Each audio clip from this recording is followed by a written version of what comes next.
Alright guys, welcome back to the garage. It's now Sunday, August the 2nd, and just coming up to 2 p.m. A little bit late start in the garage today. Had a little bit of a sleep in. It was raining pretty hard all morning, so it was a good time just to spend some time inside and do a little bit of editing on some videos, and did manage to upload one this morning. Still got another one to go that will show that we did get this into rolling fashion late last night. I think it was about 9 o'clock. I don't even think I took a video of me, but did manage to find some lug nuts and get the tires on. So officially back to a rolling state. Well, what we're planning on doing today is going to go a little further than that. We're going to start doing things like brake lines.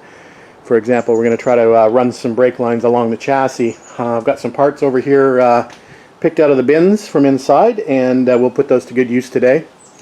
I do need to... there's the new emergency brake lines. I do need to, as I mentioned previously, rescue a few parts off of the old line, so that's something we can do today probably. Get those stripped down and painted up, and then we can put them on the lines tomorrow, probably after they've dried paint-wise. And a few other things we can talk about along the way. Anyway, I'll come back in a minute and I'll show you what I've got as far as parts are concerned to go back on this car. Alright guys, here's the list of parts that I've got on the frame on display. So first of all, we've got a conifer brake line kit for the TR250. Now this comes from a company called Austin Healey Woods, I believe. You might have to Google that. They seem to have the best pricing on this kit, and I've had this in inventory for a couple of years now.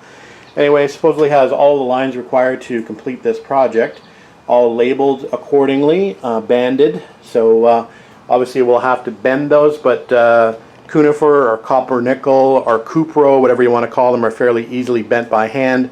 I do have a couple of tools to help me with that as well as required. So we'll do that using the old brake lines, and I'm going to have to gather those up. I've got them hanging over there on the wall back in here. I got them sort of bundled with zip ties. So we're going to have to dig those back out, and we're going to use those as templates to bend the new lines. So again, keep your old lines, use them as templates. I already mentioned the emergency brake cables. I need a little bit of work on them to grab the fittings off the old cables, so we'll do that. I've also got the flexible lines, so I've got a stainless steel version and I've got a rubber version. Unfortunately, I'm short one of the lines for the stainless steel, so we may just go ahead and install the rubber lines for now, at least, just to get them on the car. I may swap them out before we put the body on. Then I've got a bunch of clips, different style clips. This are running along the these clips run along the chassis rail, I believe, and then these are for like I think the swing arm gets a clip, and I think there's a clip that goes back here in the middle. So these are the other style clips that I need for that. So that's what we're working on today. So I'm going to grab those old brake lines, split them apart, and sort of lay them around the car where I think they need to be, and then we'll start breaking out that kit and bending some lines. I have to say, although it's not very warm out today, it's extremely humid. Humidity is off the chart. So just south of 80 degrees Fahrenheit. Humidity, this one's showing only 70. That one's showing 90 plus. I'm inclined to believe this one a little more than this one. It is hot and sticky out here today. Got the fan on and I'll make it as comfortable as possible out here. Alright guys, that wasn't too bad actually. I did a pretty good job of keeping the lines attached where I could, so it made it a little easier to identify where they go back on the car. So we have a little distribution block back here, and obviously it broke off the old frame. So obviously it splits off here, goes back to this rear wheel cylinder, goes across the top of the differential mount, and over to that side and over to that wheel cylinder. Then from the distribution block it comes forward all the way along the frame rail. It's got a little connector here, and then this goes up to the pressure differential switch, and then this one actually goes to the front brakes, another three-way block here, to the front left, to the front right, and again up to the pressure differential switch. So not too bad. I also found the old fuel line, just for reference. We've got our soft lines where they need to be in all four corners. We've got our brackets. in the bags with the old lines for reference. So I think we're pretty much ready to go to start bending some lines up. So let's break out the kit. Alright guys, we've shone that three-way fitting up, and it came up nicely after getting the old crusty brake lines and rusty bits off of it. I'm gonna hedge a bet that these brake lines were never changed in the life of this car based on the age of this brake line and the material that it's made from, but I could be just guessing. Anyway, it was really on there, seized on there pretty well, so I actually had to install my bench vise to get this off. So we're just about to go and start bending lines. So we'll do the little trailing arm lines to the brake cylinder over there.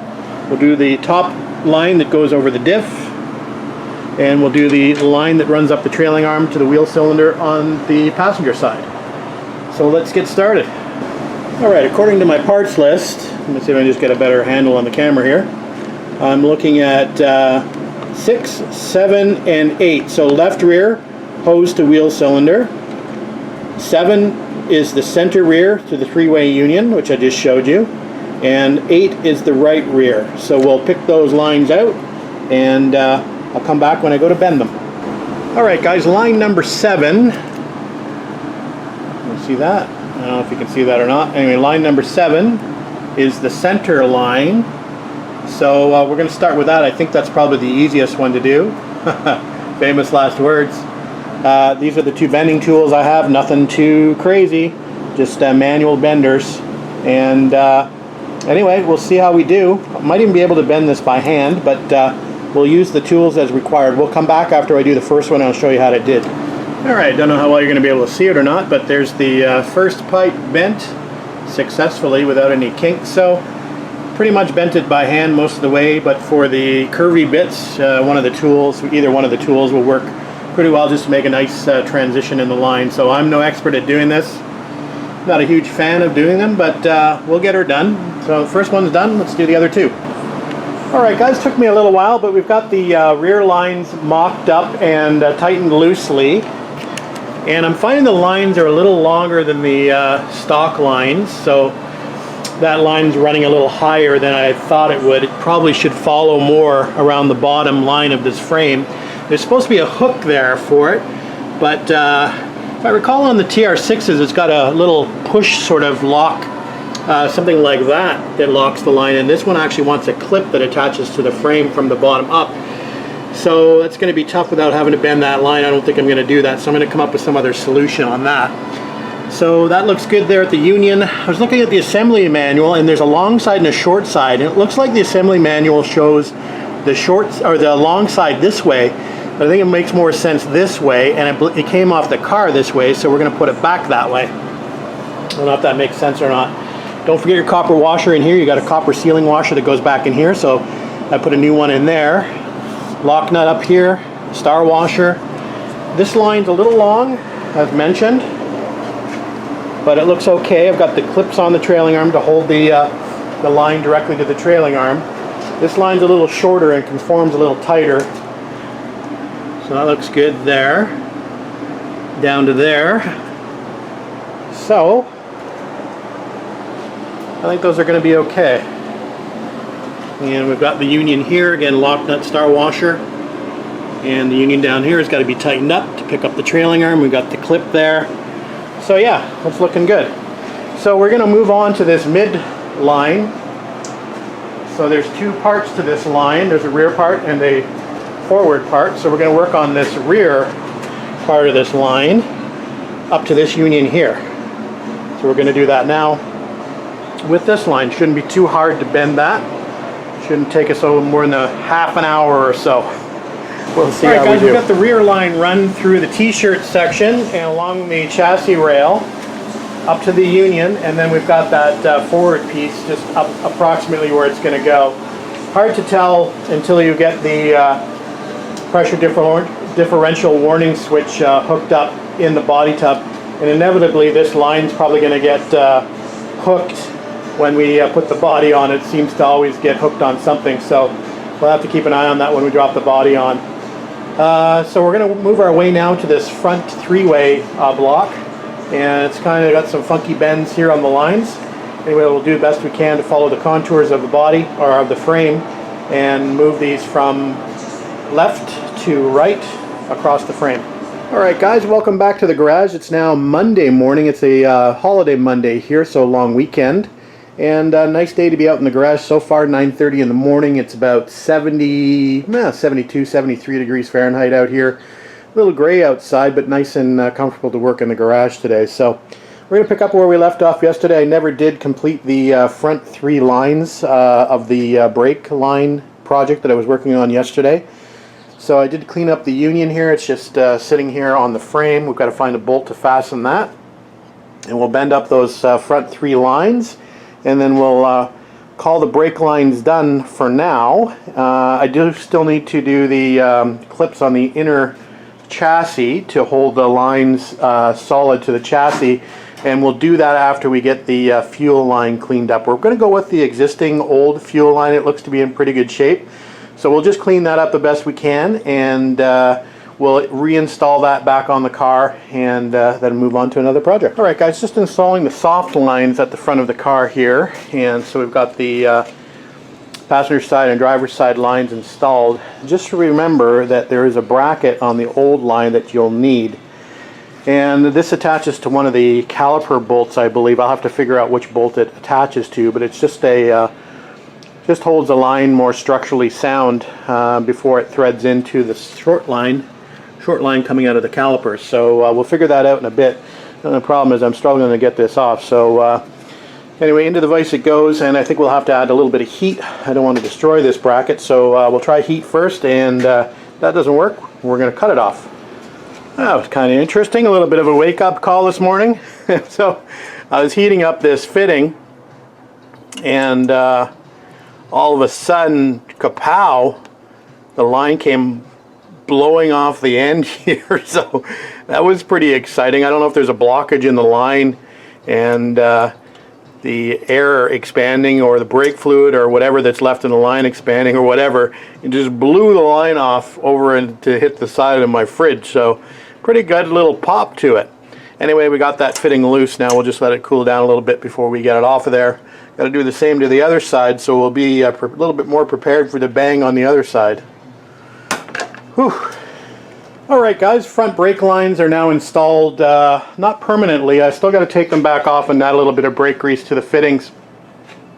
But they're bent up and run, and I think they look pretty good. It's nice working with those nickel lines. The only thing I have to caution you about is make sure you have the end, the ferrule, whatever you want to call it, the brake fitting, where you want it, because it tends to slip down the line, and as you're bending you kind of forget it's there. And then once the line is bent, if you have any sort of kink in the line, that ferrule is not going to want to move past it. So a few times I lost track of it sliding down, and I ended up bending the line slightly, and of course you had to bend the line straight back to get the ferrule back up. So that's the only word of caution working with these lines. Other than that, they bend quite nicely, mostly by hand. So yeah, I'm quite happy with that. We've got these painted up and back on the lines, so we'll hook those up eventually. But yeah, those look pretty good. Kind of nicely run there. Looks good there. Runs back down to there. That'll run up to the PDWA. Yeah. Little clip there in the center on the rail going across the center that the line clips down into. So that's installed.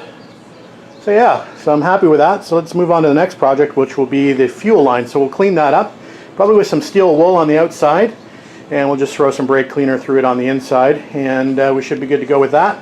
We'll install that in the car. The only question I have is, I can't remember on this car whether the fuel filter, the guy had installed at the front towards the pump, or at the back of the tank. So I'll have to fit the line up to see how it molds to the chassis and figure out which direction. I would normally put the filter up front, but somehow I seem to recall that the guy had a filter coming out of the tank. So we'll see. Let me figure it out. Alright guys, we just put the fuel line in there loosely, but I think, you know, I cleaned it up, and it didn't clean up too badly. It's a little bit ragged on the ends, which I could trim off slightly. It's going to have a rubber hose at either end anyway. But I figure I may as well invest in a new fuel line, so I think we'll look around this week and see if I can get just a length of a coil of fuel line and bend my own new line. It's got a funny little kink in it here too.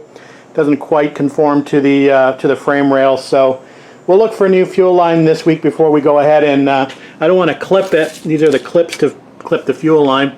Don't want to clip it if I'm going to replace it, so we'll just leave those standing by, and we'll look for some more fuel line this week.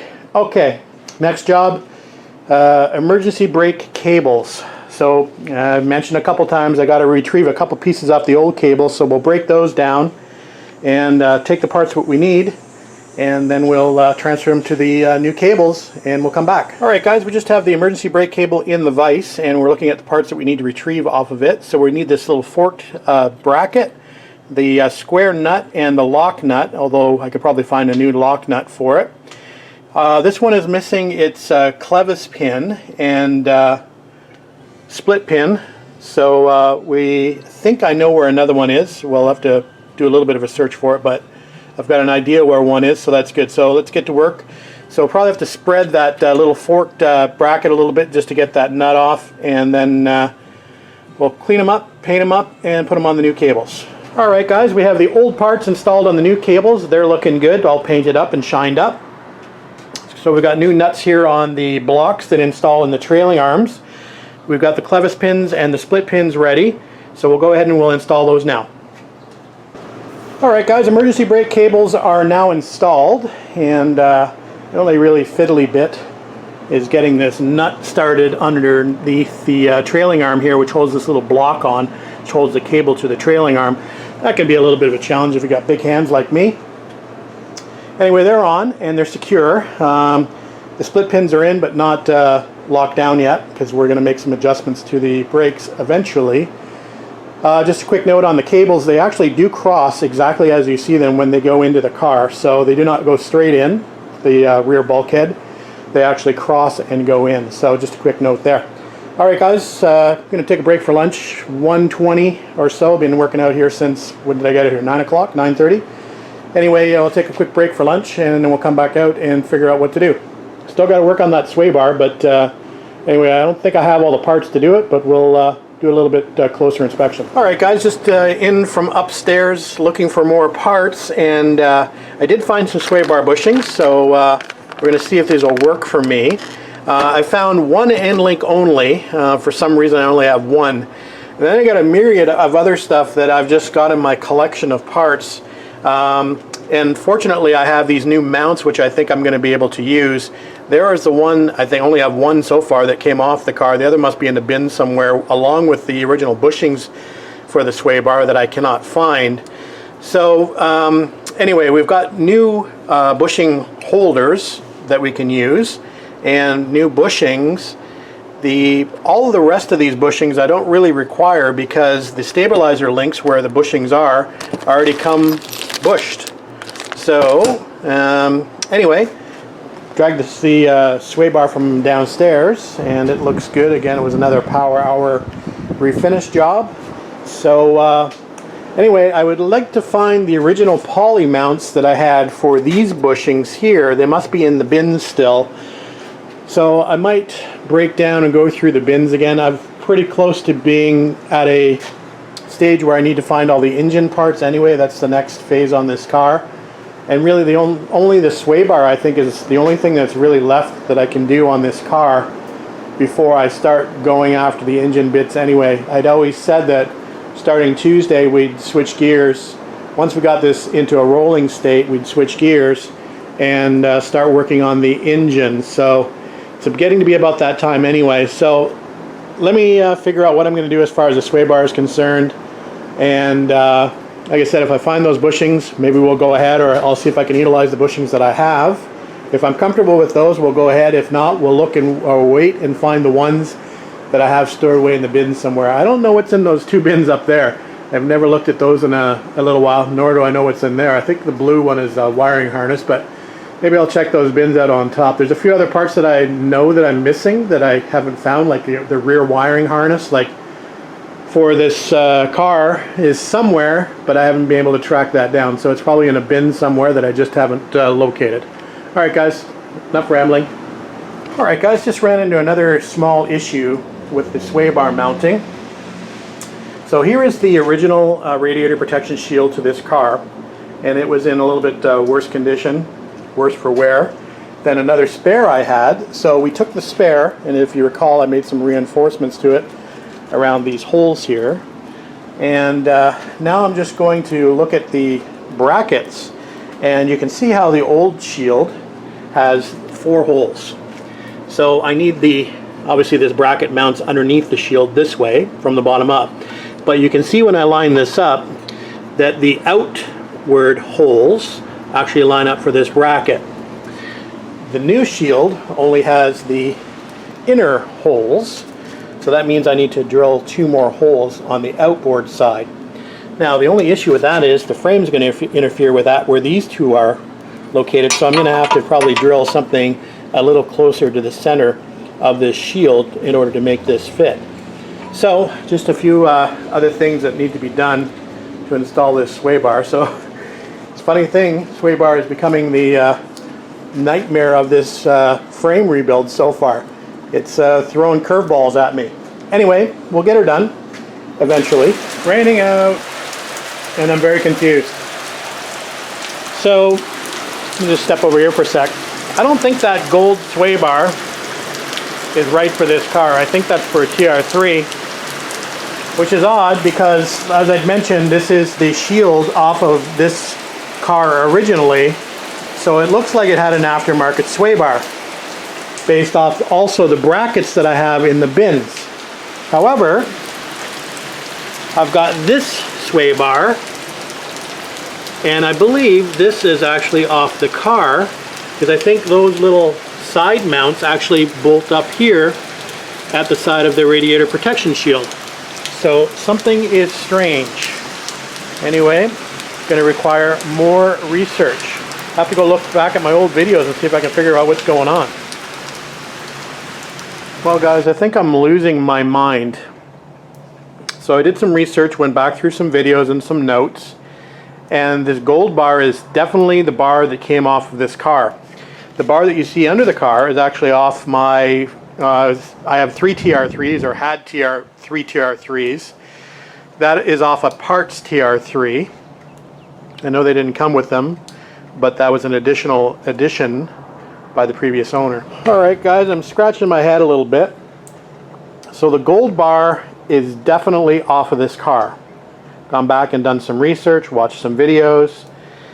The bottom bar, the one that's on the ground, is actually off a 1960 or a 59 TR3A that I had as a parts car. So that's definitely not for this car. Although it kind of looks like it would fit, but it's not for this car.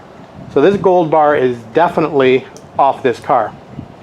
The problem is it doesn't fit right.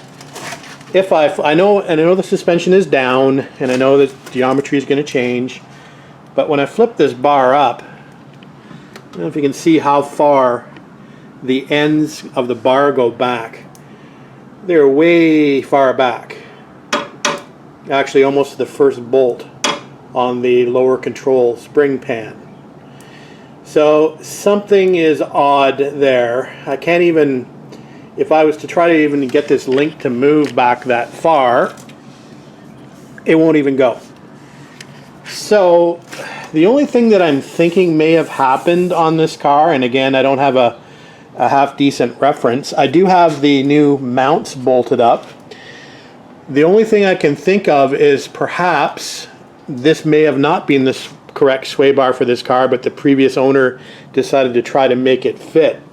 So what he may have done, instead of actually bolting the radiator support or radiator shroud to both of these locations where it should be bolted, perhaps he only bolted it at the front, so move this forward. I don't know. Gonna have to go look at my frame, because there is a bolt location here where technically I could probably get one bolt through and move the whole radiator protection shield forward by about probably an inch or so. So maybe that would make the difference. I'm gonna go back now and reference my old plate and see if I can figure out how that was mounted to the old frame. based on, I can see some rust lines there that I might be able to line up on the old frame as well. So I think I'm going to give up on the sway bar for now. I spent more than enough time on it. I would have liked to have kind of got it at least hooked up loosely, but that's not going to happen. I am short one of these links anyway, so I was just going to hang it there just to get it out of the parts room and on the car. But it's proving to be very difficult and a little frustrating, to be honest with you. So let's leave it for now. I think what I'll do is I'll just wire it up there or something so it doesn't drag on the ground when I put the car down, or I could take it completely off. But yeah, that's an oddity for sure. So definitely more research warranted there. I'll let you know how I make out. But again, I think we're going to call it a day as far as the chassis build is concerned. I don't think I can go any further. So I think it's now time to put everything away that I've got out, and we'll begin another chapter, and that will be engine build. So stay tuned. We'll upload this, and we'll get a fresh start out here on the next video. Thanks for watching, guys. Well, guys, since this is such a momentous occasion, getting the car back to rolling and on all fours, we should probably video it. So here we go. Yes, I'm jacking on this cross tube at the back because there's no engine or trans and there's barely any weight on it. So don't freak out. I normally wouldn't do that. But since you're watching, I did it just for you.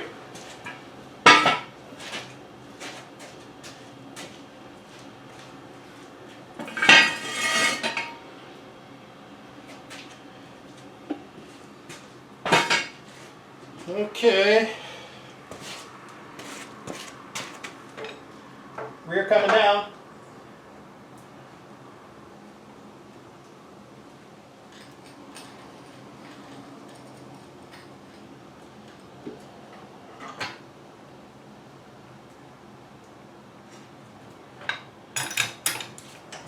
All right.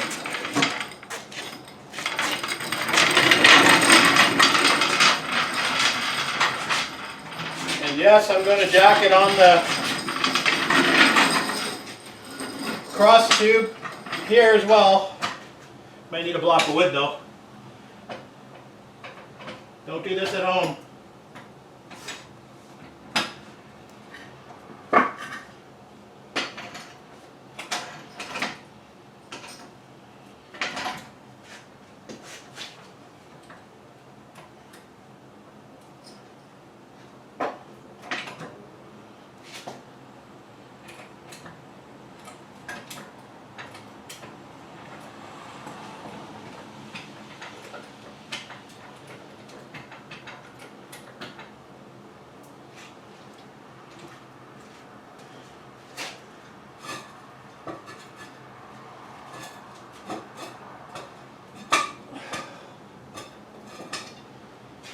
I go a little higher.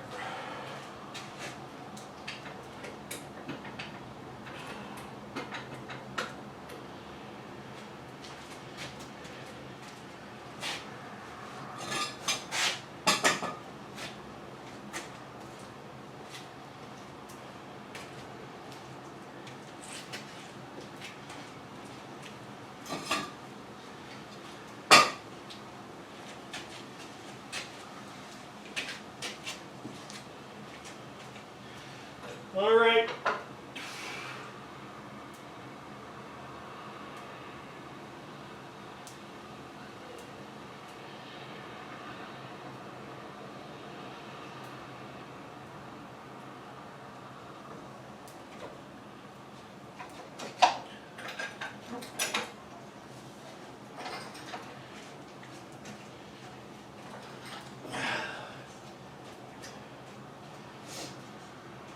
Well, it's kind of on the ground.